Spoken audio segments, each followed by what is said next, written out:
250 ग्राम दूध में, गौर करना, आपके लिए सुना रही हूँ। ये कथा में जरूरी नहीं होता, लेकिन समझाने के लिए कि अगर एक भी शब्द आप लोगों ने पकड़ लिया तो जिंदगी संवर जाएगी।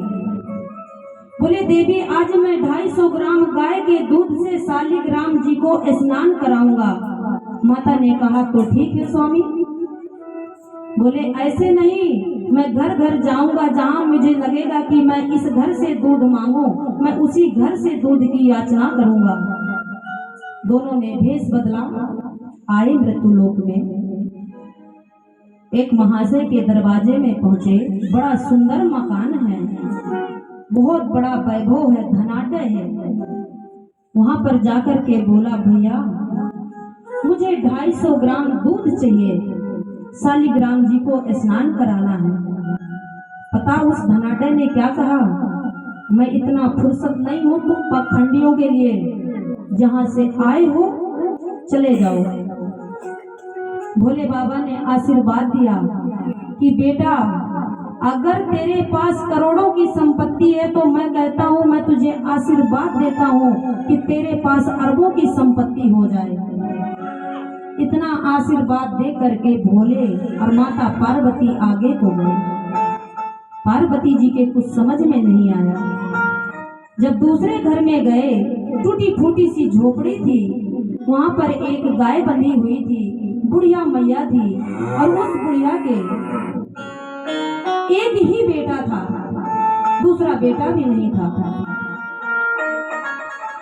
जब वहां पर गए भोले बाबा और आवाज लगाई तो मैया तो उठ नहीं पाती थी, क्योंकि शरीर बड़ा था, बुजुर्ग हो चुकी थी। बेटा दिन रात सेवा करता रहता, कभी अपनी मैया की तो कभी गैया की। जैसे उस माँ के बच्चे ने देखा कि कोई हमारे दरवाजे में याचक आया है और वो दूध मांग रहा है, वो तुरंत आए। बोले बाबा, ज्यादा दूध तो मेरे पास है नहीं, क्योंकि गाय मेरी दूध कम देती है, ये लुटिया में है बाबा, इतने में अगर काम चल जाए तो चला लो। भोलेनाथ ने कहा ये ठीक है, इतने में काम चल जाएगा। और दूध लिया और आगे बढ़े, और पता उसको क्या आशीर्वाद दे करके गए कि तेरी गैया और मैया सिधार जाएं, यानी खत्म हो जाएं। पार्वती जी से रहा नहीं गया। गौर करना इस कथा में। बोले भगवान, मेरे समझ में नहीं आया। बोले क्या देवी? बोले जिसने आपका अनादर किया, असत्य बोले, आपने उसे धनवान होने का वरदान दिया, और जिस गरीब ने इतने प्यार के साथ आपका मान किया, सम्मान किया, आपने उसको क्या कह दिया कि तेरी गैया और मैया दोनों सिधार जाए।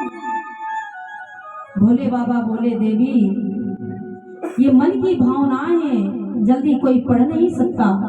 मैंने उसे और धनी होने के लिए इसलिए कहा कि आज उसके पास इतना धन है तो उसके पास इतना घमंड है, और इससे ज्यादा धनी हो जाएगा तो और घमंडी हो जाएगा, फिर ये एक एक निवाला के लिए तरसेगा। इसलिए जिसके पास घमंड होता है तो उसको और घमंडी बनाता हूँ। माता बोली तो फिर इनको ऐसे क्यों कहा आपने? बोले देवी, ये जो बुढ़िया का पुत्र है ये बड़ा धर्मात्मा है, अगर इसे समय मिले तो ये रात दिन माला लेकर के बैठा रहे। मैं इसकी भावनाओं को जानता हूँ, इसकी बुजुर्ग मैया है, दिनों दिन इसको और बड़ा ही होना है, बुढ़ा ही होना है।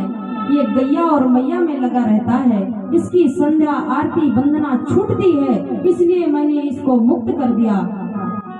कहने का भाव ये है कि आप अगर कथा में आते हैं तो एक एक शब्द, एक एक अर्थ उसको समझो और मनन करो, ताकि आप लोग भी घर में जाएं और आपके बच्चे या आपके पति आप लोगों से पूछें तो आप उन्हें 2 नहीं 10 नहीं कम से कम 50 बात बताएं।